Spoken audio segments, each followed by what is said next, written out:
ولا تكونوا كالذين تفرقوا واختلفوا من بعد ما جاءهم البينات وأولئك لهم عذاب عظيم. Bentuk netral aktif kita itu.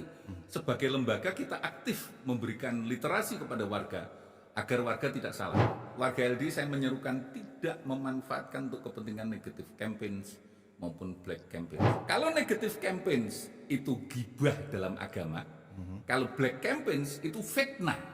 Saya membuat panduan umum sebetulnya. Kalau Anda pengen jadi caleg, ada 5 syarat. Apa saja itu? Isi tas. Apa? Modal. Oh, isi tas. Iya dong. Saya kok bingung, Pak. Isi tas modal, Isi tas, gitu modal. ya.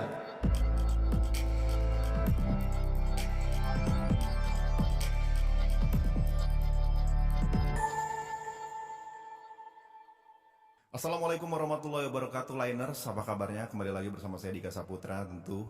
Di episode kali ini seperti yang kita tahu, tanggal 14 Februari 2024 adalah pesta demokrasi bagi seluruh rakyat Indonesia.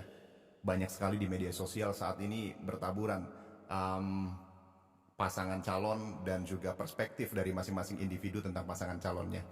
Lantas, apakah hal ini akan berdampak terhadap kehidupan sosial di masyarakat? Kemudian juga kita akan mencari tahu juga seperti apa langkah dari Lembaga Dakwah Islam Indonesia melihat pemilu damai 2024 ini. Karena kita tahu juga bahwasannya sebanyak 56,2% ternyata pemilih pemula ini didominasi oleh kaum milenial dan juga zilenial. Artinya sekitar separuh lebih dari pemilih ini adalah kalangan usia dari milenial dan juga zilenial. Seperti yang kita ketahui juga bahwasannya di Lembaga Dakwah Islam Indonesia ini banyak sekali generasi penerus yang tentunya akan menentukan pilihan suaranya pada pesta demokrasi tersebut. Saat ini sudah bersama dengan saya tentunya Ketua Umum dari Lembaga Dakwah Islam Indonesia, Bapak Insinyur Kiai Haji Kriswanto Santoso MSc. Halo Pak. Waalaikumsalam. Selamat datang di Studio Lines. Terima kasih. Ya, kami yang terima kasih karena sudah dibuatkan studio ini, Pak. Kita akan berbicara, Pak, tentang pandangan politik dan juga langkah dari Lembaga Dakwah Islam Indonesia melihat pemilu yang sebentar lagi ini. Mungkin Pak Kris bisa dijelaskan terlebih dahulu melihat dari pemilu serentak 2024 ini seperti apa pandangan kita? Jadi begini, ini sudah menjadi komitmen LDI melalui keputusan Munas, Rakernas, dan berkali-kali setiap menjelang pemilu itu selalu kita ulang. LDI mengambil sikap netral aktif. Netral artinya kita tidak berpihak kepada salah satu kontestan, baik itu partai maupun capres. Akan tetapi kita aktif dalam arti mendorong seluruh warganya aktif menggunakan hak pilih dan aktif ikut mensukseskan pelaksanaan pemilu. Jadi netral aktifnya itu di situ. Jadi tidak boleh golput kalau sebagai warga LD, tapi aktif mensukseskan urusan terkait dengan pelaksanaan pemilu. Baik. Nah, terus kemudian karena kita netral aktif, tentu secara institusi kami selaku lembaganya tidak akan membuat statement apa-apa. Akan tetapi kita sadar bahwa warga negara sebagai warga negara, anggota kita punya hak, punya pilihan, punya sikap. Nah, kita tidak bisa membatasi itu. Itulah kenapa dalam Rakernas kemarin kita mengundang capres. Sebetulnya apa tujuannya? Memberi wawasan kepada warga kita, ini loh kontestan yang akan maju berikutnya. Sehingga kita bisa menilai menjadi pilihan itu menjadi realistis.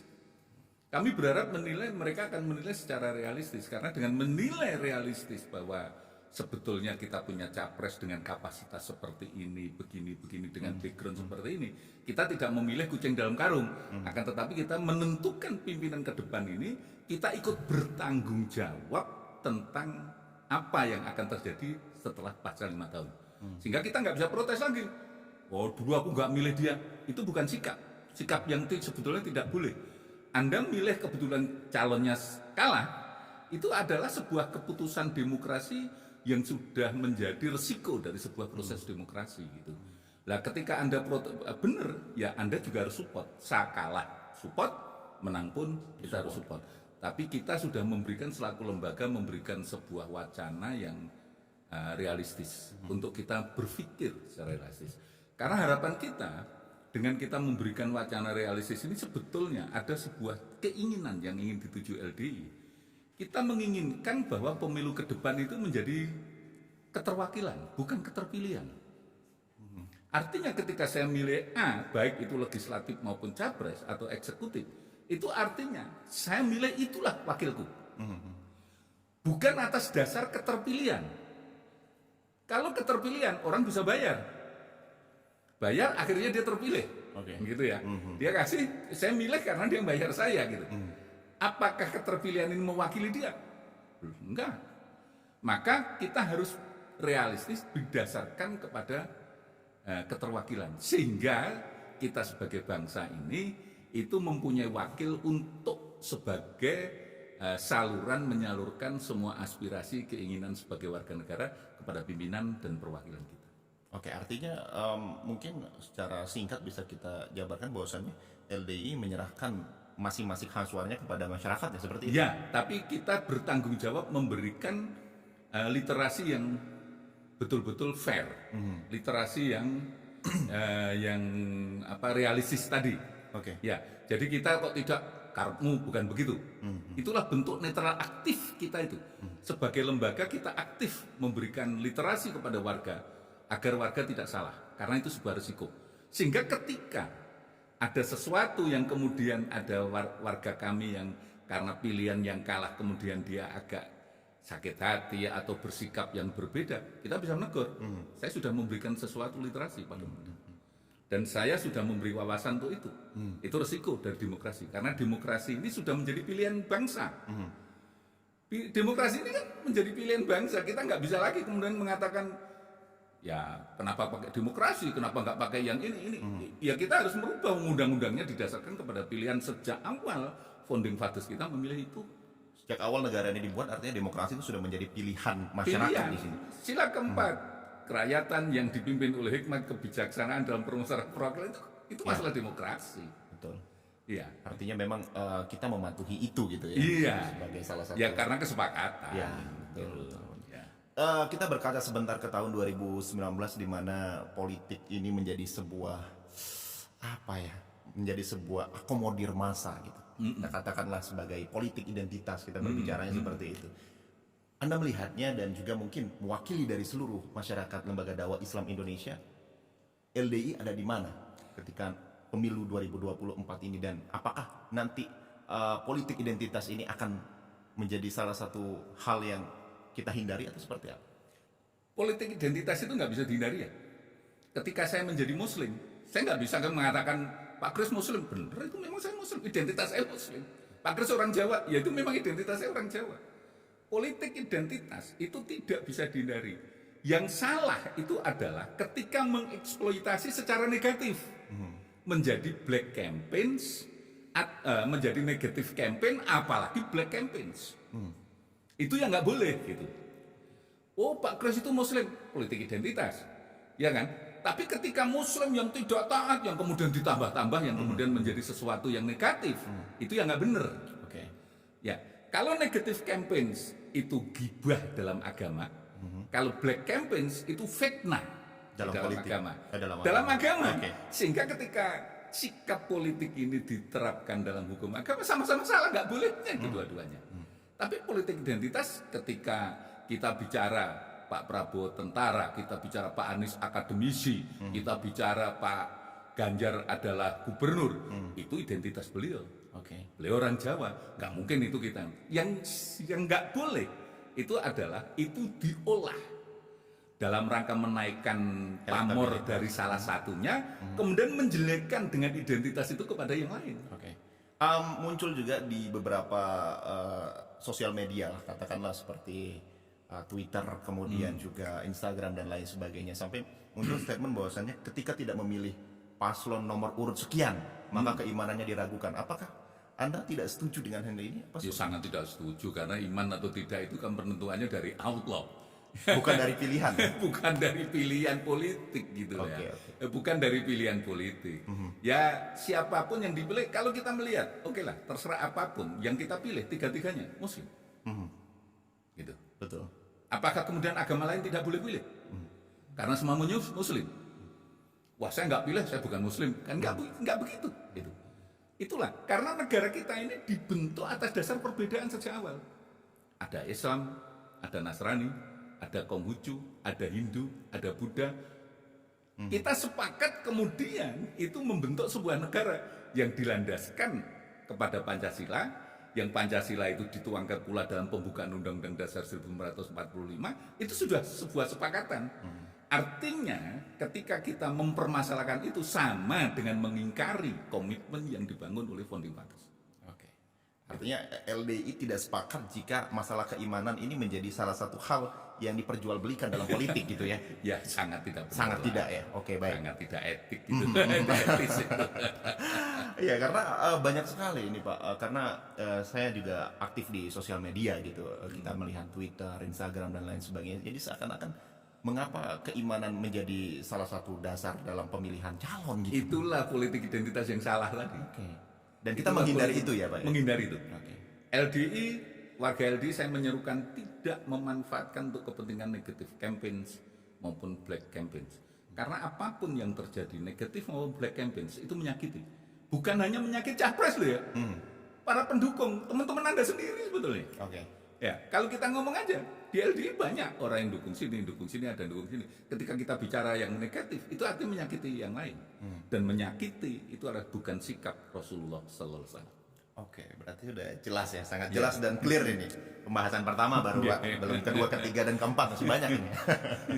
Baik, terkait dengan visi dan misi gitu dari masing-masing capres, kita melihat bahwasannya paslon nomor urut 1, nomor urut 2 dan nomor urut 3 sudah memiliki visi dan misinya. Dan Anda melihat mungkin juga mewakili dari masyarakat lembaga dakwah Islam Indonesia juga. Bagaimana visi dan misi mereka ketika paparan kemarin di rapat kerja nasional LDI? Saya balik. Saya tidak menilai visi misi mereka.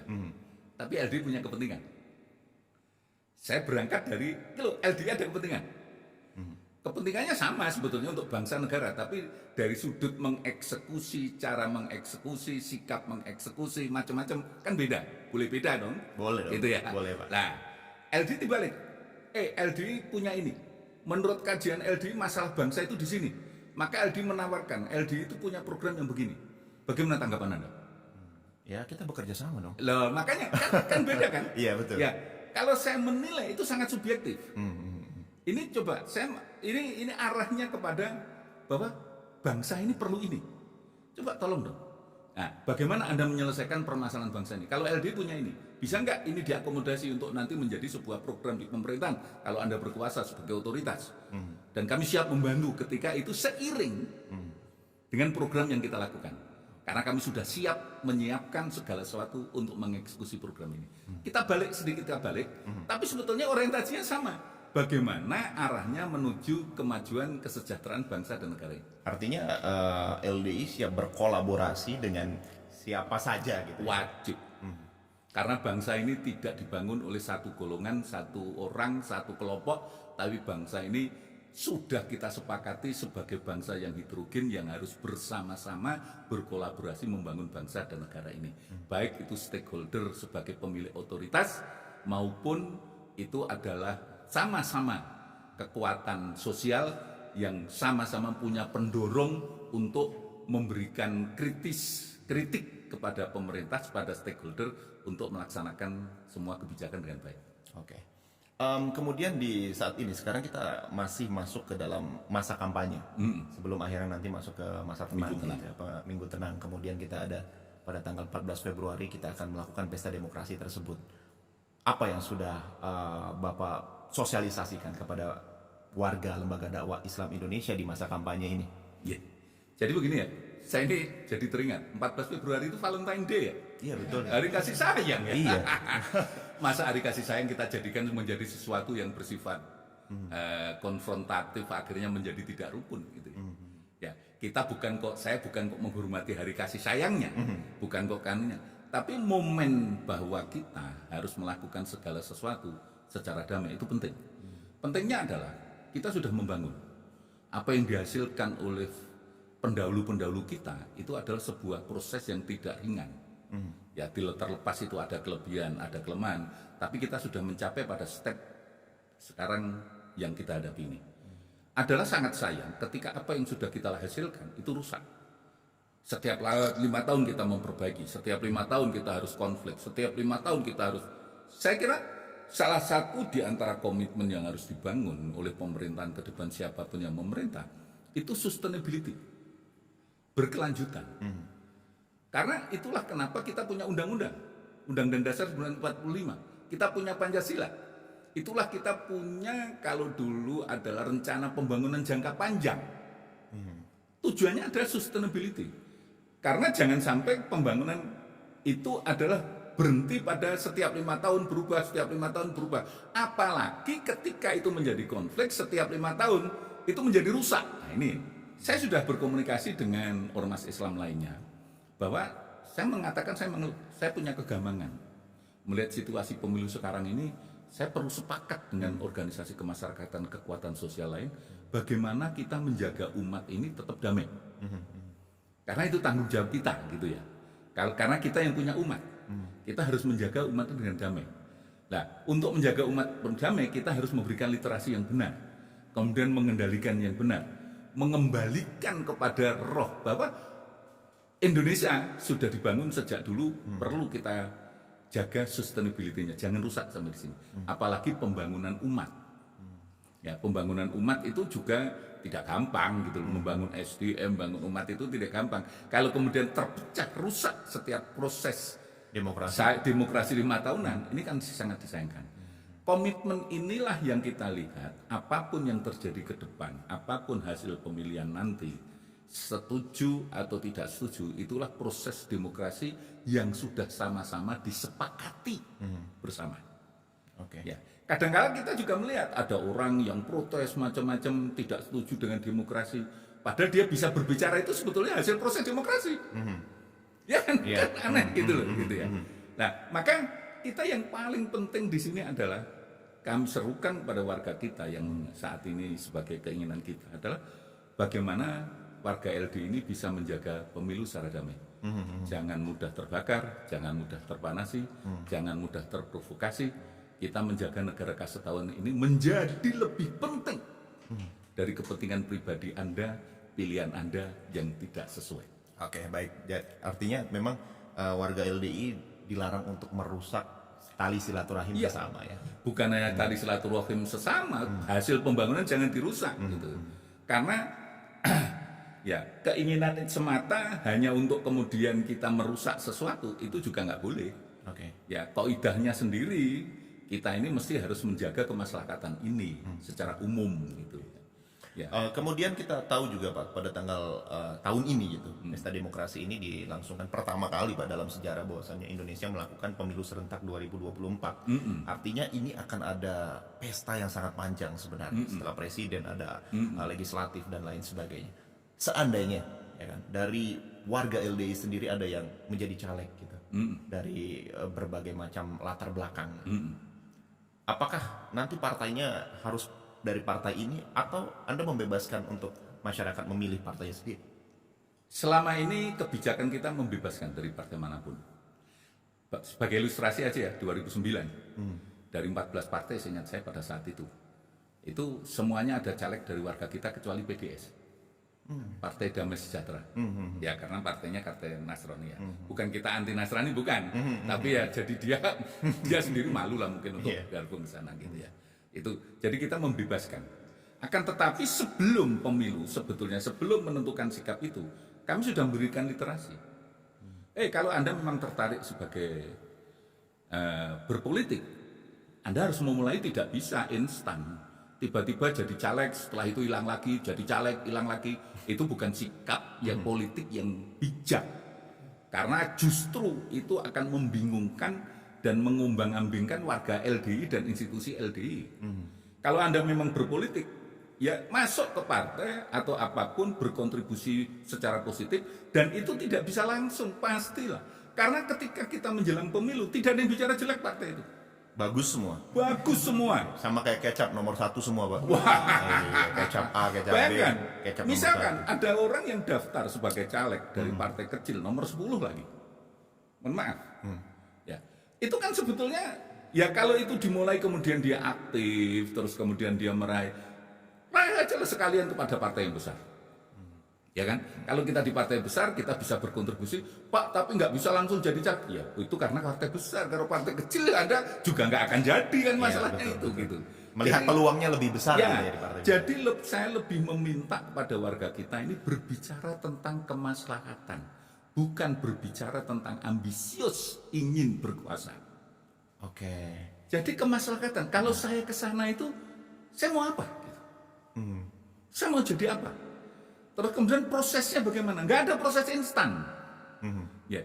Dan partai kalau sudah begini ngomongnya, mana ada yang bicara jelek? Nggak ada, semuanya bicara baik. Gitu ya. Semua janjinya manis. Makanya kalau kopi, enak kopi pahit. Karena apa? Udah jelas ya, Pak. Yang manis sudah diambil semua oleh caleg, oleh partai. Oh gitu. Mereka ngambil dari manis-manis kopi ini, Pak. Sudah diambil semua itu. Iya, iya. Nah, oleh karena itu saya pernah ada seseorang yang minta diskusi dengan saya. Bagus ya, saya melihat realistis. Pak Kris, istri saya diminta jadi caleg. Oke. Kenapa kok nggak Anda? Kok nggak Anda? Kenapa kok istri?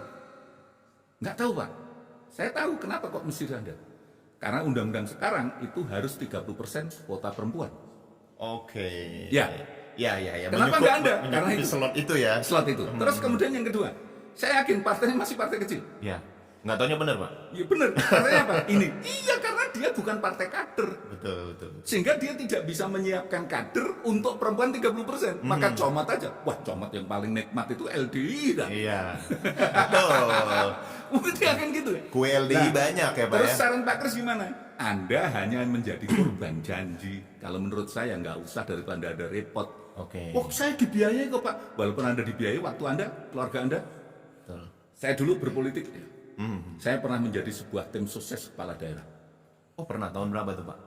2004. 2004. Ketika itu saya menjadi tim sukses dari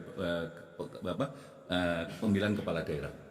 Apa yang terjadi? Anak saya tanya, ya kapan hidup kita normal katanya. Memang tidak normal itu, Pak. Kenapa, Pak? Sering begadang ya, Pak? Sering begadang, sering harus ikut kan namanya bertanggung jawab. Iya, betul. Ya gitu ya. Nah, jadi ketika kita ini tidak serius, sebaiknya tidak karena waktu kita juga akan habis. Daripada kita hanya sekedar itu. Dan untuk kepentingan LD jadi tidak strategis karena Anda tambal butuh. Iya, ada kepentingan. Ada kepentingan. Ya. Oh, barangkali jadi barangkali. Untuk caleg kok barang-barang. Oke. Kita tahu juga realistis lah kita bahwasanya membutuhkan politik itu membutuhkan dana gitu. Yang tidak sedikit gitu. Terkait dengan pernyataan Pak Kris tadi bahwasannya siapapun dari warga LDI yang ingin berpolitik yang dipikirkan adalah kemaslahatan umat, ya kan, bukan ambisius semata. Ya. Ya. Kemudian mungkin ada nasihat lain ya untuk mungkin Ya. untuk para caleg yang akan apa kita sebutnya bertarung ya Pak ya, Ya. pada pesta demokrasi ini. Alhamdulillah, Ya, kontestasi. Kontestasi ya Pak, ya betul. Oke. Jadi gini, saya membuat panduan umum sebetulnya. Kalau Anda ingin jadi caleg, ada 5 syarat. Apa saja itu? Popularitas. Kalau Anda bukan orang populer ya jangan jadi Jangan kan jadi harus bekalnya modal dasarnya adalah popularitas. Mas Dika mungkin sudah populer gitu ya. Oh, Oke lah, ini itu. memberi Di restu wilayahnya ini Pak gitu ceritanya ya. Pak. Tapi apakah popularitas cukup? Tidak. Tidak, Elektabilitas.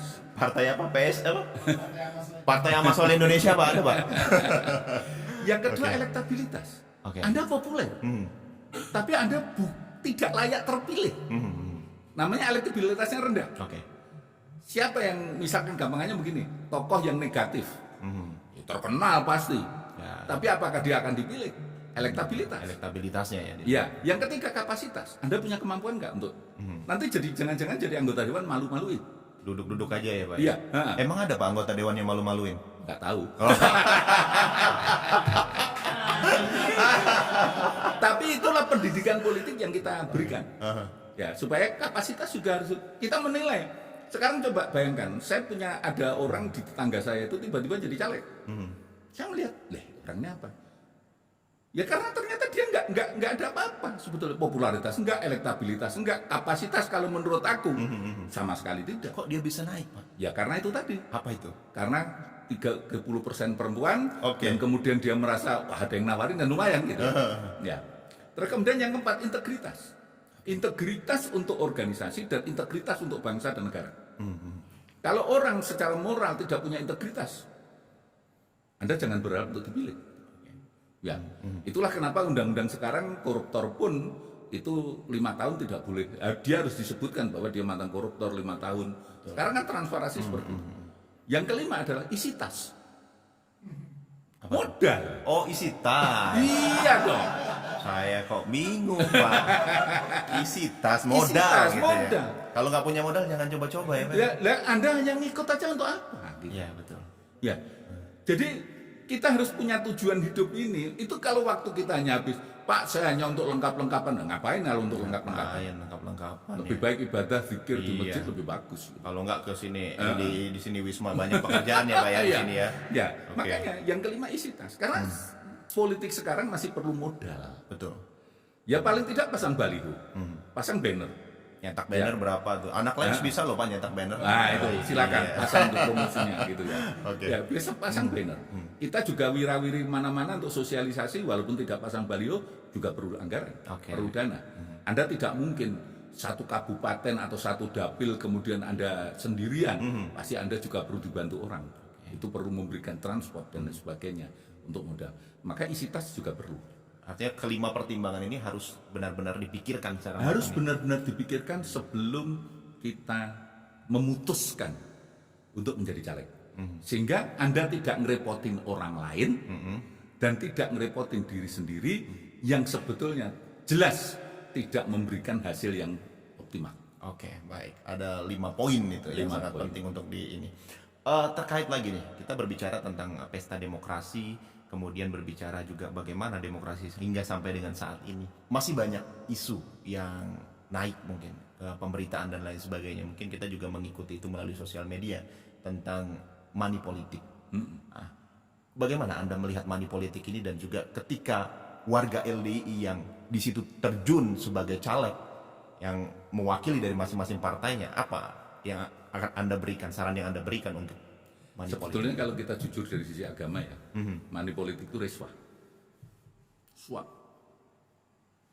Money politik itu sebetulnya riswah, suap. Maka secara basic dulu kita harus menghindari itu.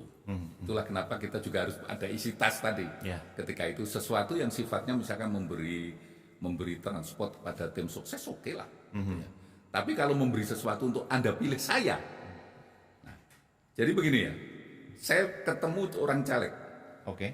dia bayar sekian, orang itu semua dikasih, gitu. Ternyata yang milih dia hanya nggak nyampe separuh. Wah, semua khianat, bukan khianat. Karena memang rata-rata yang jualan seperti itu banyak, bukan hanya cuma dia dia. sendiri. Gitu. Kalau mengatakan ya, ya. Jadi misalkan Anda sebagai pemilih, yang nawari Anda itu tidak satu caleg, 3 caleg. banyak. Ya dilihat dulu nih mana yang lebih besar gitu kan. Loh, enak kalau mana lebih besar, tiga-tiganya diterima kok. Iya Tapi- diterima. Tapi nggak milih gitu. Tapi nggak milih. Nah itu artinya memang sebetulnya kalau kami berkeinginan apapun yang terjadi, money politik sebetulnya adalah merusak esensi daripada demokrasi sendiri. Itulah kenapa saya menyerukan tadi adalah keterwakilan, bukan keterpilihan. Orang nanti anggota dewan adalah orang-orang yang punya uang. Jadi dia keterpilihan karena membayar. Setelah itu kemudian ketika kita, Pak aspirasi gini-gini, Anda sudah saya bayar. Anda sudah saya bayar kan? Ya. Tapi kalau keterwakilan, kita milih karena visi yang sama, karena setuju dengan sikap, setuju dengan moralitasnya, setuju dengan integritasnya. Maka kalau kita ngomong, Mas saya pilih, tapi tolong aspirasi kami. Kampung kami ini perlu begini, gini. Ada yang masalah utama ini. Oke, saya perjuangkan. Urusan berhasil memperjuangkan apa tidak, itu adalah urusan belakang. Maka kami menyerukan pada warga LD, jangan mengukur sebuah kontribusi, sebuah keterwakilan dengan uang. Oh caleg itu nggak apa itu setelah jadi nggak pernah bantu kami dalam sisi uang. Ya, Urusannya bukan itu. bukan di situ ya. Tapi ketika Anda memperjuangkan aspirasi Anda, itu sudah luar biasa. Contoh, ada seorang anggota legislatif. Ya, saya tidak nyebut namanya, tapi beliau memperjuangkan tentang undang-undang yang terkait dengan kekerasan seksual dalam rumah tangga. Dia menolak judulnya kenapa mesti kekerasan rumah seksual dalam rumah tangga. Artinya kalau tidak kekerasan nggak apa-apa. Boleh gitu ya. Lah seakan-akan Iya, saja iya. gitu kan. Oke. Dia mempersoalkan itu. Ini kan mempersoalkan moralitas agama. Bagi kami ini kontribusi yang luar biasa. Ini kontribusi yang luar biasa kan? Karena memperjuangkan moralitas agama. Nanti bisa-bisa suami istri, istrinya pas nggak mood, nggak mau dipukul, dipaksa jadi kekerasan seksual dalam rumah tangga. Iya. Ketika dengan orang lain yang sama-sama suka jadi nggak kekerasan. Iya betul. Iya kan? Nah, maka dia memperjuangkan untuk dibenahi bagaimana caranya ini tidak disalahgunakan, disalahartikan menjadi sebuah kebebasan seks. Oke. Itu kan moralitas agama. Lah, caleg-caleg seperti ini, anggota DPR seperti ini yang perlu kita dukung. Karena dia mengangkat moralitas. Walaupun dia secara materi tidak memberikan sesuatu pun kepada kita. Yang kedua, yang memperjuangkan kemaslahatan umat. Ada seorang anggota DPR. Dia ngomong, waduh Pak, di bidang ini dikuasai hilir sampai hulunya dikuasai oleh perusahaan asing ini. Saya ingin membantu melalui pemberdayaan ini. Pemberdayaan melalui supaya gizi masyarakat itu terpenuhi, saya ingin membantu ini. Ini yang tidak disentuh oleh perusahaan asing tadi. Oke. Itu kan berarti bagus. Hal-hal seperti itulah yang diinginkan dari hasil keterwakilan. Kalau hasil keterpilihan, ya dia cari pulian. Betul. Karena Itu sudah ya. keluar banyak nih. Udah keluar banyak, kan Iya. susah. Saya nggak balik modal. Balik modal. Iya. Maka kita mendorong untuk bagaimana proses moralitas untuk menjadi sebuah keterwakilan, Oke. bukan keterpilihan. Ini pentingnya. Underline-nya adalah keterwakilan bukan keterpilihan. Di era saat ini, Anda optimis dengan hal itu atau seperti apa? Saya tidak pernah tidak optimis untuk hal itu. Karena tidak optimis berarti saya pesimis, berarti saya berhenti. Kalau selama saya masih hidup, saya harus optimis. Apa yang saya lakukan? Karena saya juga masih menjumpai orang-orang yang masih bermoralitas bagus seperti itu. Saya menemui. Dan dia tidak pernah memberi apa-apa pada saya, tapi komitmennya dia jelas. Bahkan ketika dia membantu sebuah pemberdayaan, itu tidak hanya pada dapilnya. Kalau pada dapilnya kan ada keinginan aku kok ben dipilih gitu ya. Ya, biar ulang lagi gitu. Di luar dapilnya, karena dia memang berkeinginan masyarakat Indonesia ini berdaya. Bagi saya bagus. Bahkan di dalam aturan undang-undang dia berani mengusulkan sesuatu untuk pemberdayaan umat. Ya, gitu. Jadi dia untuk pemberdayaan umat. Sehingga dalam hal ini maka peran masyarakat ini menjadi diberdayakan, diangkat. Saya masih menjumpai tidak sedikit, walaupun masih banyak juga yang tidak seperti itu, tapi saya menjumpai masih tidak sedikit.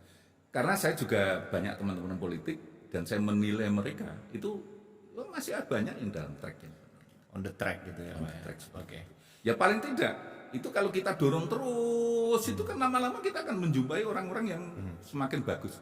Itulah kenapa LDI membentuk SDM sehingga nanti ketika dia jadi apapun ke depan itu dia akan membawa karakter-karakter mulia yang diajarkan agama Islam untuk di posisi dia ke depan. Apakah itu artinya kita, maksudnya Pak Kris, LDI juga gitu, mendukung para caleg yang memiliki visi dan misi yang jelas dan berdasarkan keterwakilan tadi, bukan keterpilihan? Apakah itu yang Saya menyerukan untuk itu, tapi itu hak. Saya nggak bisa mengintervensi karena komitmen yang netral aktif tadi, pilihan itu aja. nggak bisa juga gitu? Kalau ada satu aja yang protes, sudahlah matilah saya. Itu komitmen nasional itu ya. Netral aktif tadi ya, Pak, Netral ya? aktif tadi. Oke. Jadi untuk caleg-caleg di luar sana udah jelas ya, kita netral aktif ya.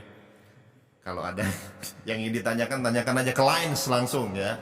Jangan langsung ke Pak Kris, musing-musingin ya Pak ya. Karena memang begini nih ya, menjelang tahun politik ini, saya betul-betul banyak sekali tamu kalau udah begini. Waduh, kalau Ya. mau politik baru banyak yang datang ya Pak? Ya, itu biasa lah. Biasa Tapi ya. alhamdulillah pertemanan ini masih terus bisa terjaga. Bagi saya, kita berteman itu ada sebuah modal dasar karena membangun jaringan. Karena suatu saat bukan hanya beliau yang perlu saya, suatu saat saya juga perlu beliau. Oke. Ya, dan itu harus kita bangun. Sederhana aja. Sore ini saya janjian dengan seseorang. Nanti malam janjian dengan seseorang. Besok pagi janjian dengan seseorang. Yang semua itu ada muatan politik. Saya tahu ada muatan politik. Tapi namanya bertamu ke tempat saya kan nggak bisa saya tolak. Betul. Nama orang bertamu, dia mengumumkan konsep yang bagus-bagus, saya tahu memang konsepnya pasti bagus. Ya, lah yang saya minta adalah Anda harus berkomitmen begini. Ketika dia jalankan, ya 5 tahun lagi ketika dia maju, ya ayo kita dukung. Atau di tengah jalan saya bisa mengkritisi, kamu dulu kan janji gitu, gimana ini? Gitu. Nah, misalkan saya pada track yang benar, moralitas yang benar, itu kalau saya negur, kalau saya minta tolong, pantaslah. Gitu. Wajar gitu. Betul. Tapi kalau saya sendiri sudah selesai dengan pembayaran, ya nggak bisa. Artinya kita bisa dibeli dong Pak ya, Lah, kalau soal makanya, pembayaran iya. kalau udah gitu masa kita mau protes? bisa. Kamu sudah selesai kan? Diam aja lah, kan udah selesai di awal gitu. Jadi berarti memang kita netral aktif dan kita bebas mengkritisi ketika memang visi dan misinya tidak dijalankan pada saat dia terpilih nanti. Harus Oke. begitu. Di pemilu 2024 ini seperti yang kita tahu bahwasannya pemilih pemula sebanyak 56,2%. Ya. Itu catatan terakhir dari KPU. Siap, Artinya bonus demografi sangat berperan sekali nanti ke depan. Bagaimana Anda melihat untuk para generasi penerus? Apakah sudah mengetahui dan sudah belajar politik secara aktif atau seperti apa? Untuk khususnya kita warga lembaga dakwah Islam Indonesia. Ya, yang saya gamang itu sebetulnya bukan belajar politik, tapi informasi pada saat ini beda dengan ketika tahun 99 zaman sebelum reformasi atau Apa awal-awal bedanya? reformasi. Sekarang zaman digital. Semua informasi seliweran dan semuanya tidak mesti benar. Maka ada istilah post truth. Kebenaran baru. Yang kebenaran atas dasar framing. Inilah yang dihadapi generasi milenial sekarang. Jadi apa yang dihadapi generasi sekarang itu lebih sulit. Karena belum tentu pemahaman dia dari hasil berkomunikasi baik di media sosial atau apapun itu sebenarnya gitu. Karena adanya post truth tadi. Iya. Karena adanya framing. Buzzer sekarang laku keras. Laku.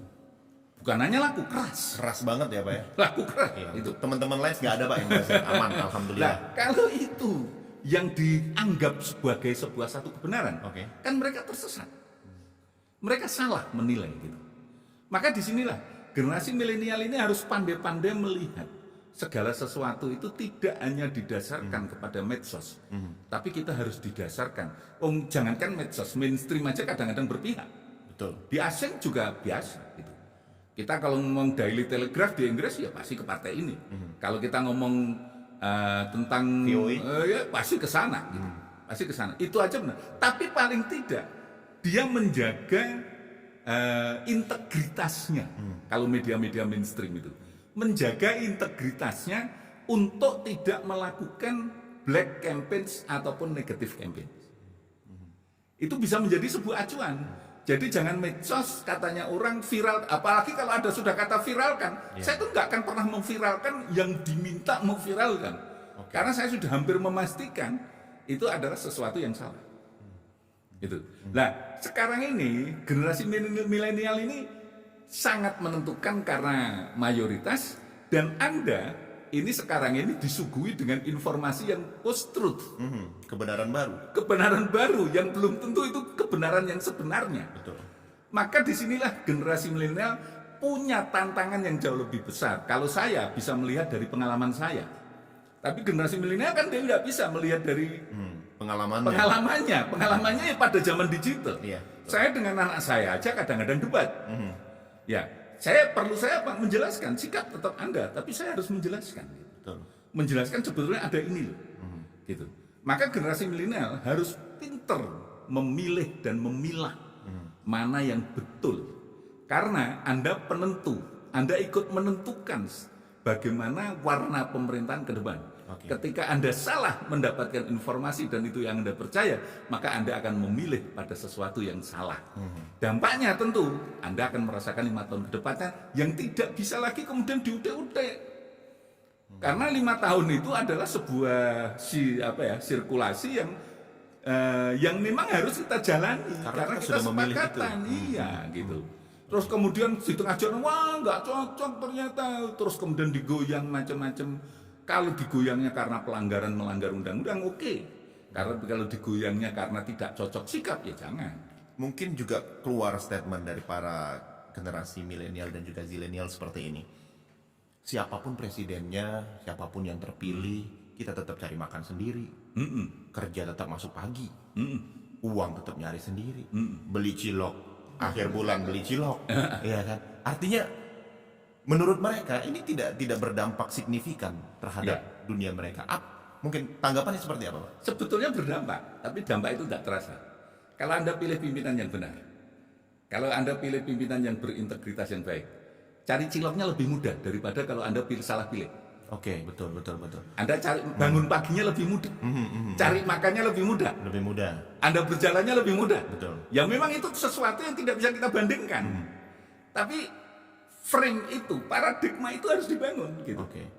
Bahwa kalau saya benar, walaupun saya tetap cari makan sendiri, insya Allah cari makan saya jadi lebih mudah. Oke. Ya. Jam kerja saya jadi lebih teratur gitu. Iya, gampangannya begini aja lah. Saya pernah hidup di Inggris, saya hidup di Inggris enak aja. Perasaan saya serba teratur. Kalau saya nggak teratur aja malah justru saya ini ya tersingkirkan oleh sosial gitu. Oke. Nah, artinya apa? Oh, di sana berarti padahal saya nggak milih di sana. Iya. Ya. Nah, sama dengan kita di sini.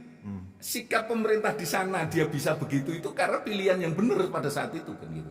Artinya kritis itu harus kita lakukan gitu ya, Pak? Harus. Oke. Karena ini tanggung jawab Anda 5 tahun ke depan ini menjadi tanggung jawab Anda. Generasi milenial, generasi zilenial itu adalah generasi yang menentukan sekarang karena Anda mayoritas. Anda jangan, dan sekarang yang dihadapi, bayangkan, yang dihadapi adalah teknologi digital. Betul. Dan yang bisa menyesatkan Anda, ingat teknologi digital ini adalah pisau bermata dua. Anda jangan salah memilih yang mana yang harus saya pilih. Gitu ya. Anda harus memilih pada sisi-sisi yang positif. Karena informasi simpang siur betul. Saya ini kadang-kadang kalau saya melihat berita gitu ya, kok gini ya gitu ya. Tapi artinya itu sebetulnya saya dengarkan dalam rangka mengumpulkan seluruh informasi untuk saya bisa mengambil kesimpulan yang benar. Oke. Tapi yang jelas satu hal, medsos tidak pernah saya jadikan sebagai referensi utama. Saya jadikan acuan ya, tapi tidak utama.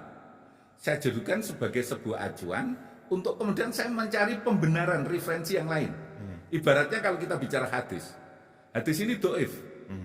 Ya, karena misalkan doifnya karena perawinya ada yang nggak bagus, tapi ada pembanding hadis lain yang sahih yang sama. Saya nyari hal lain ini untuk memperkuat ini bahwa walaupun medsos itu nggak sahih, ternyata itu benar karena ada pembanding yang valid gitu ya. Yang valid. Apa itu yang pembanding yang benar? Referensi teori yang benar Anda senang membaca dan melihat pada berita mainstream yang ada, itu yang harus Anda lakukan. Berarti acuan yang utama adalah berita-berita mainstream yang memang mempunyai value ya, Pak. Yang mempunyai value. Kalau kita berbicaranya dari sisi media sosial kan artinya tidak ada pertanggungjawaban di dalam. Tidak ada pertanggungjawaban. Tidak ada ketua redaksinya dan lain sebagainya gitu. Salah satunya mungkin apalagi kalau saya betul-betul mendapat viralkan, itu sudah nggak akan saya baca. Oke. Berarti untuk kalangan zilenial dan milenial harus memiliki referensi tadi ya, Pak ya? Iya, senang harus bagaimanapun Anda harus melengkapi dengan referensi yang lain. Itulah tantangannya di generasi Anda. Seperti yang kita ketahui juga Pak, di LDI ini banyak pondok pesantren, kemudian banyak Islamic boarding school. Nah, apakah di dalam situ menjelang politik atau memang sudah menjadi hal yang dilakukan sejak dahulu bahwasanya ada nggak literasi tentang pendidikan politik bagi para teman-teman ini? Ada, tapi memang tidak maksimal. Lah disinilah yang bertanggung jawab itu adalah pengasuh pondok. Pengasuh pondok harus memberikan informasi literasi yang benar. Ya, karena kualitas dari hasil pendidikan. Jadi begini ya, kalau saya ini orang teknik, ada input, ada proses, ada output. Oke. Proses ini harus benar. Proses ini dilakukan oleh para stakeholder di pondok. Inputnya sejelek apapun ketika proses benar, outputnya akan jadi bagus. Nah, santri itu adalah diolah oleh proses. Proses yang menjalankan adalah stakeholder. Mas stakeholder inilah kita bekali betul dengan maksimal. Kalau santri kemudian kita berikan literasi politik yang maksimal, memang nggak mungkin karena dia sekolahnya bukan untuk sekolah untuk berpolitik. Tapi satu hal modal dasar yang paling kuat itu adalah santri rata-rata ada basis ketaatan kepada pengasuh pondok. Maka pengasuh pondoklah yang kita berikan literasi yang benar Tentang untuk politik. untuk tidak menyelewengkan kewenangannya itu. Oke. Itu termasuk LDI organisasi yang membawai pondok. Maka LDI harus membaca literasi yang benar gitu. Sehingga LDI ini bisa membawa umatnya itu kepada hal yang benar pula. Oke. Artinya memang pendidikan politik di era saat ini itu sangat dibutuhkan. Tidak lagi melihat usia gitu ya. Bahwasanya dari usia dini pun kita sudah harus dimelekkan dengan politik sehingga nanti kita akan menciptakan pemilih atau pilihan yang memang benar dan juga oke gitu ya. Sebetulnya kehidupan kita ini sebetulnya kan penuh politik. Gitu ya. Kita mengambil sikap itu sikap politik. Tapi sikap politik itu ada yang berdampak kepada pribadi kita, tapi juga ada berdampak kepada umum. Ketika itu berdampak kepada kemaslahatan umat, kita harus jeli. Kepentingan umat harus didulukan. Ya, fikihnya harus begitu. Gitu. Ya, kepentingan pribadi harus dikalahkan untuk itu. Gitu. Nah, maka Bapak, kita sekalian juga mesti harus berkomitmen dengan ini. Ada kalanya ada orang minta izin pada saya, Pak, saya nyalek, saya komitmen untuk membantu LDI, saya komitmen untuk betul-betul saya niati untuk mengembangkan LDI. Tapi diatur LDI nggak mau, nggak cocok kan? Nggak benar itu.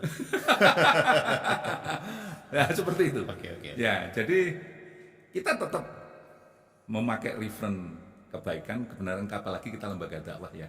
Nilai-nilai moralitas harus menjadi sesuatu yang utama. Kita berbicara lagi di era pemilu ya Pak, karena memang judul kita adalah pemilu damai gitu. Di era pemilu yang memang sekarang perkembangan teknologinya sangat masif. Banyak sekali sosial media bertaburan di mana-mana, mulai dari ya macam-macam sekarang itu. Black campaign ini menjadi salah satu hal yang sangat mudah dilakukan dan dibuat baik oleh partai politik, kita tidak menyebutnya siapa. Bagaimana Anda melihat itu? Ya itulah yang harus dihindarkan. Maka saya terima kasih dengan teman-teman lain sini. Saya menyerukan pada teman-teman lain ini kan selalu membuat berita yang positif, menjadi balancing terhadap informasi yang negatif. Jadi post-truth yang terjadi harus dilawan dengan the real truth. Dengan kita membuat informasi yang benar, ya, yang menjadi referensi masyarakat. Ketika nanti lain bisa mengambil posisi yang dipercaya dan menjadi posisi yang the real truth yang dipercaya masyarakat, tidak nutup kemungkinan mungkin mengalahkan TVRI gitu nanti. Oh gitu ya. Lain. Iya betul. Iya kan? Di era saat ini ya. Komitmen ini yang harus dijaga karena gitu. Bagaimanapun orang kan akan menilai, oh ya saya baca di referensi itu benar gini ya. Aku baca di situ benar. Gitu. Maka saya serukan satu ya, warga LDI janganlah kita membuat post-truth. Ya, karena masalahnya kerusakan yang ditimbulkan ketika itu black atau negative campaigns itu lebih parah. Dan itu akan menjadi apa ya, jariah kejelekan Anda. Gitu. Tanamkan yang positif, karena positif itu memberi manfaat pada masyarakat, itu akan menjadi jariah positif Anda. Gitu ya. Karena kemaslahatan umat sekali lagi fikihnya harus diutamakan. Ya, bukan kepentingan pribadi lagi. Tadi Pak Kris sempat berbicara bahwasannya kita menebarkan informasi yang benar dengan berita yang benar. Pertanyaannya, apakah berita benar itu selalu benar, Pak? Apakah berita benar itu selalu berisi tentang hal benar? Kan semuanya bisa diuji. Semua bisa diuji. Dan semua media punya kewajiban untuk membuktikan bahwa itu benar. Gitu. Kalau berita itu mungkin benar. Tapi kalau analisis bisa salah. Ya, kalau analisa pribadi redaksi bisa salah.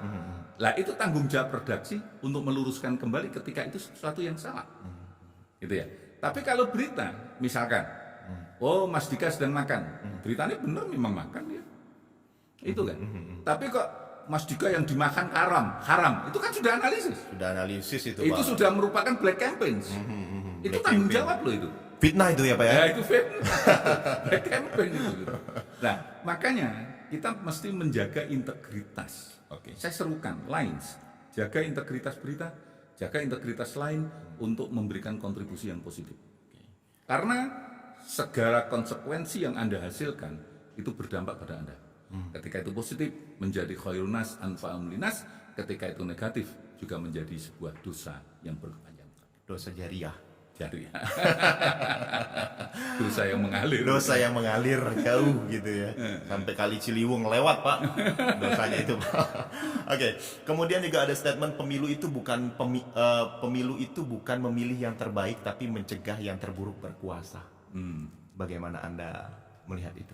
Kalau saya berkeinginan memilih yang terbaik dan memilih yang buruk dan menghindari yang dua-duanya, menghindari terburuk berkuasa. Jadi artinya dua-duanya. Kita mesti tetap juga memilih yang terbaik. Memilih yang terbaik dan menghindari yang terburuk. Berkuasa. Okay. Harus dua-duanya. Karena bagaimanapun sebetulnya makanya itulah kenapa tension LD itu pada SDM. Kalau orang itu sudah baik semua, nggak ada pilihan jelek. Tapi nanti syaiton di luar sana tidak ada pekerjaan Pak kalau semua orang baik. Protes nanti dia, ya Allah ini orang kok baik-baik semua, nggak ada yang. Ya pasti ada, tapi artinya selalu tersedia orang baik untuk menjadi pilihan. Oke. Artinya LDI komitmen di situ untuk menyiapkan SDM. Terutama tadi saya menariknya sekali adalah profesional religius itu. Sudah profesional religius lagi. Ya. Oke, baik. Ya memang harus basicnya religius. Ya. Tapi dia profesional dalam bidangnya. Religiusnya ini apakah sekedar hanya tampilan atau memang di dalam dirinya Pak? Karakter yang benar sesuai dengan ajaran agama. Nah, jadi ya kalau kita melihatnya ya jujur, ya amanah, ya betul-betul efektif, mujid-mujid ya. Terus dia secara kolektif juga bisa kompak, bisa rukun, bisa kerjasama dengan yang lain. Secara moralitas dia juga pekerja keras, ya dia harus korup dalam bekerjanya dan dia menyesuaikan dengan janjinya sesuai ajaran-ajaran apa yang telah diajarkan Rasulullah. Itu karakter-karakter yang harus dimiliki dia. Ya. Berarti karakternya yang harus dimiliki ya? Iya, itu harus dimiliki. Nilai-nilai value yang diajarkan agama itu harus dimiliki dan menjadi sebuah karakter. Oke. Berarti bukan dilihat dari tampilan luarnya ya Pak? Tampilan luarnya. Tampilan luar, kok kayaknya religius banget. Ya, tapi tampilan luar kadang-kadang juga menentukannya. Oh gitu. Jadi walaupun Anda orang baik tapi terus tampilannya seperti penjahat gitu ya orang mau dekat gimana? Saya pernah ditegur sama orang Aceh. Kenapa Pak? Orang Aceh itu selalu pakai kopiah, selalu pakai baju rapi. Dan beliau ngomong, Pak Kris tolong kalau kesini pakai kopiah, pakai baju rapi. Lu kenapa? Ya, Anda walaupun orang baik, tapi kalau Anda berpenampilan tidak sebagaimana seorang yang baik, ya di luarnya saja sudah ada penolakan. Gitu. Kalau sudah ada penolakan, bagaimana melihat kebaikan Anda? Oke.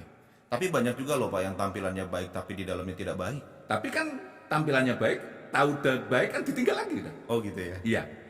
Malah justru banyak yang tampilannya baik, yang tidak baik di dalamnya itu banyak. Ya. Tapi juga tapi kalau sudah baik ada ketertarikan kan orang. Oke. Kalau Anda baik seperti apapun, kalau Anda tidak tampilan nggak baik, orang kan udah nggak tertarik. Iya. Anda untuk melihat kebaikan Anda di mana? Susah kan? Tapi akan susah juga Pak kalau tampilannya semuanya baik tapi karakternya tidak baik juga, susah Jangan juga. dipilih. Setuju deh. Jangan dipilih pokoknya yang kayak gitu ya Pak. Jadi tidak melihat dari tampilan tapi lebih ke karakternya juga. Oke, tampilan mendukung tapi karakter yang lebih utama. Oke. Kemudian Pak, apa langkah yang bisa diambil untuk mengantisipasi terjadinya hal-hal negatif yang ditimbulkan dari pemilu, baik dari penyelenggara pemilu, elit politik dan juga masyarakat? Saya baca di situ soalnya Pak. Ya, integritas. Integritas. Ya, semuanya harus pada integritas. LDII dalam mengambil sikap juga berkomunikasi loh dengan penyelenggara pemilu, jangan dikira enggak. Kita bagaimana, tujuannya apa? Supaya kita tidak melanggar tata aturan yang sudah disepakati di dalam pemilu. Contoh misalkan, saya berangkat dari bahwa masjid kita tidak boleh untuk sosialisasi. Sebetulnya berangkat dari aturan KPU karena itu pidana. Saya komunikasi dengan dia. Itu kan sudah sebuah moralitas. Kemudian masjid kita supaya juga tetap terjaga kedamaian, kerukunan, kebaikan-kebaikan, nilai-nilai kebaikan di situ tidak dirusak. Saya berkomunikasi dengan mereka untuk tetap dengan penyelenggara-penyelenggara pemilu ini. Maka yang kita bangun, kita berikan kepada mereka integritasnya. LDI berintegritas untuk membantu penyelenggara pemilu mensukseskan pemilu secara damai. Sebaliknya kalau saya sudah mendukung dengan integritas yang baik, saya bisa menuntut penyelenggara pemilu supaya juga melaksanakan kewajibannya dengan cara baik integritas. juga. Oke, baik. Politik dan juga agama. Melihat dua entitas ini, politik dan juga agama. Apakah ini bisa balance, maksudnya berkesinambungan dan juga berkorelasi antara satu dengan yang lain, atau memang kita harus berjalan dengan tracknya masing-masing, Pak? Sebetulnya bisa balance kalau yang menjalankan adalah orang yang paham agama. Yang menjalankan politik adalah orang yang paham tentang agama. Karena justru pimpinan yang baik itu adalah pimpinan yang harus berbasis kepada agama yang baik pada sejarah-sejarah yang dulu. Kalau menurut saya sebetulnya adalah itu bisa seiring. Gitu. Oleh karena itu, maka nilai moralitas itu sebetulnya umum kok, general kok. Anda harus berbuat baik, Anda harus ngomong jujur. Itu kan general. Bukan agama Islam aja gitu. Betul. Ya, itu nilai-nilai yang sifatnya general. Anda harus tulus. Anda harus berbuat baik pada sesama manusia. Itu kan nilai-nilai umum. Kalau nilai-nilai umum itu dijalankan, sebetulnya itu nilai agama apapun berjalan di situ. Sehingga seharusnya bisa seiring. Kebijakan pun pasti akan mempentingkan umat. Kebijakan yang diambil itu arahnya kepada umat. Manfaat enggak untuk umat? Kemaslahatan untuk umat enggak? Kalau misalkan kita harus mempertimbangkan banyak dapat maslahat, kecil tidak dapat, itu menjadi pertimbangan-pertimbangan agama. Bisa seiring. Ya, Artinya mengambil nilainya dari pendidikan agama, pendidikan agama implementasi bisa. politik gitu ya. Iya, bisa. Kenapa tidak? Oke. Bahkan di dalam agama pun diajarkan sebagai kaidah fikihnya meninggalkan madorot lebih didulukan daripada mengambil manfaat. Kita mengambil manfaat, tapi ternyata menimbulkan dampak madorot yang besar. Ya, tinggalkan madorotnya, berarti jangan diambil manfaatnya. Gitu kan? Nah, hal-hal seperti itu, ajaran itu dalam agama ada. Lah kalau itu diterapkan seiring ketika orang itu paham dengan kepemimpinan, sebetulnya kenapa tidak bisa seiring? Pasti bisa seiring. Artinya bisa. Yang masalahnya adalah orang kepentingannya lebih menonjol daripada kefahaman agamanya. Jadi kepentingan didulukan ketimbang pemahaman agama. Oke, baik. Contoh lagi nih, ini teman-teman yang ada di sini, ada yang tidur juga tadi kayaknya ya. Nah, iya. Masa kita ngobrol dia tidur sih, Pak? Iya. Saya terdengar sekali tadi suara siulannya itu, Pak. Wah, mengganggu konsentrasi saya ini, Pak. Itu orkestra. Oh, gitu ya. Oke. Sebagai contoh nih, teman-teman lain yang ada di sini mungkin pilihannya berbeda-beda. Ada yang memilih 01, ada yang memilih 02, mungkin ada yang memilih 03 gitu. Tapi mereka tetap bergaul. Tidak berantem nih di sini, ya kan? Apa Pak mungkin pesan Bapak kepada seluruh masyarakat LDI, terutama generasi muda, sehingga tidak terjadi hal-hal negatif gitu seperti yang dilakukan oleh teman-teman ini, kan ini positif sekali, Pak. Jadi salah satu nilai value besar di dalam Islam itu adalah wa'tasimu bihablillahi jami'an wala tafarruq. Jadi kompak, persatuan, rukun, tidak tafarruq. Bahkan kalau dilanjutkan lagi adalah wadhkuru nikmatallahi alaikum id kuntum a'da'an fa'alafa baina qulubikum fa asbahtum bi nikmatihi ikhwana. Kemudian menjadi bersaudara, tetap rukun. Dan itulah yang menghasilkan, kalau dalam ayat selanjutnya, wa kuntum ala safa hufratin minan nar fa anqadhakum minha. Anda terlahir itu di pinggir jurang neraka, maka kemudian diselamatkan oleh Allah dari pinggir jurang neraka. Diselamatkan kenapa? Karena kita tetap menjaga persatuan, kita tidak tafarruk, tidak pecah, dan kita tetap bersaudara apapun yang menjadi pilihan kita. Nah, maka sikap bahwa kita tidak pecah itu benar. Ya, karena ketidakkompakan, rusaknya umat itu karena ketidakrukunan, karena ketidakkompakan. Sejarah menunjukkan bahwa ketika kita sudah mulai mementingkan kepentingan sehingga terjadi ketidakrukunan, ini yang menjadi baik secara umat maupun negara. Ini awal dari perpecahan. Karena kepentingan itu. Maka saya menghargai sekali sikap pilihan berbeda, boleh berbeda, tapi tetap kompak, tetap rukun. Itu yang harus dijaga dimanapun. Oke. Dan jangan saling ejek. Syukur lu kalah, Ya, gitu ya. Janganlah. Terkadang-kadang seperti itu, Pak. Terkadang-kadang. Cuma mudah-mudahan di sini nggak ada, Nggak Pak, ada, seperti di itu. sini nggak ada. Nggak ada saling menjelekan. Maka saya mohon betul-betul LDI seluruh warganya harus ikut mendukung untuk pelaksanaan pemilu ini secara damai. Oke, baik. Kalau perlu dibuat adalah sebuah komitmen bagaimana tanggung jawab kita menjaga pemilu ini damai. Oke. Karena sangat disayangkan kalau negara ini rusak gara-gara 5 tahunan tadi. 5 tahunan tadi. Ya, artinya mungkin kerukunan, kekompakan itu terus harus dijaga. Harus dijaga. Tidak ada satu hal pun yang lebih berharga ketimbang mementingkan kerukunan. Indonesia itu luar biasa loh. Arab, satu bangsa, satu bahasa, 24 negara. Arab. Arab. Oke. Indonesia. Indonesia, banyak bangsa, banyak suku, banyak bahasa, satu negara kesatuan Republik Indonesia. Oke. Bangga nggak kita? Bangga. Ini harus kita jaga gitu. Betul. Oke, baiklah Pak Kris. Ini kayaknya waktunya sudah tidak memungkinkan lagi untuk kita ngobrol. Mungkin nanti di belakang layar kita ngobrol lebih panjang lagi ya Pak ya. Sambil ngopi ya Pak ya, kali ya, enak ya. Ya biar nggak ngantuk Pak. Iya kan, kadang suka ngantuk. Kita ngobrol ada yang ngantuk gitu. Aduh. Sekali lagi terima kasih alhamdulillah jazakallahu khairan kepada Pak Kris sudah memberikan luar biasa nih untuk pemirsa Liners yang ada di rumah juga, bahwasanya jangan sampai terpecah belah karena politik 5 tahunan. Nikmati pesta demokrasi dengan pemilu damai 2024. Akhirnya saya Dika Saputra mewakili seluruh kerabat kerja yang bertugas pamit undur diri. Jangan lupa support terus akun ini dengan cara like, comment, subscribe, dan juga sebarluaskan agar ini bermanfaat untuk yang lainnya. Akhirul kali hada, wassalamualaikum warahmatullahi wabarakatuh. ولا تكونوا كالذين تفرقوا واختلفوا من بعد ما جاءهم البينات